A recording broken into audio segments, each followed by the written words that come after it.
3 वर्षानंतर चहा प्यायला गेलेले आहेत. 3 वर्षानंतर त्यांना चहा कदाचित आठवला असेल.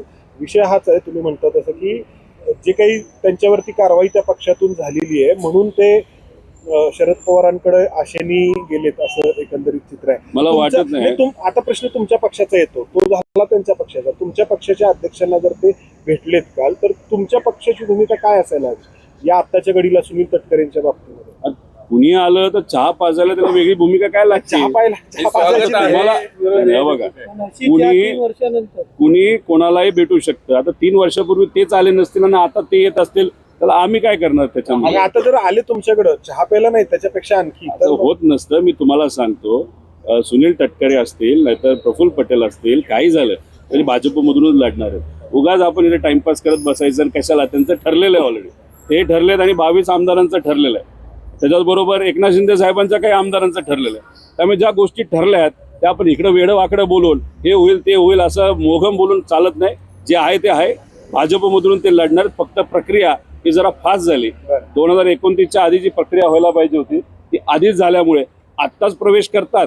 पण आता प्रवेश केला तर परत इलेक्शन होईल आणि जर परत इलेक्शन तटकरेंचं त्या ठिकाणी झालं तर ते काही निवडून येणार नाही, कारण शिंदे गटच त्यांना त्या ठिकाणी पाडेल. घड्याळाच्या पक्षातले 22 आमदार घेऊन ते भाजपमध्ये जाणार असं ठरलंय? असं नाही, ते काय घेऊन जाणार असं होत नसतं. भाजपलीच ट्रॅप लावलेला आहे आणि त्या ट्रॅपमध्ये बरेच आमदार हे अडकलेले आहेत असं कुठेतरी लोकांची चर्चा. घड्याळ पण आणि धनुष्यबाण दोन्ही मिळून 22, दोन्ही मिळून 40 आहे. काय ठरलं ते एकदा सांगा.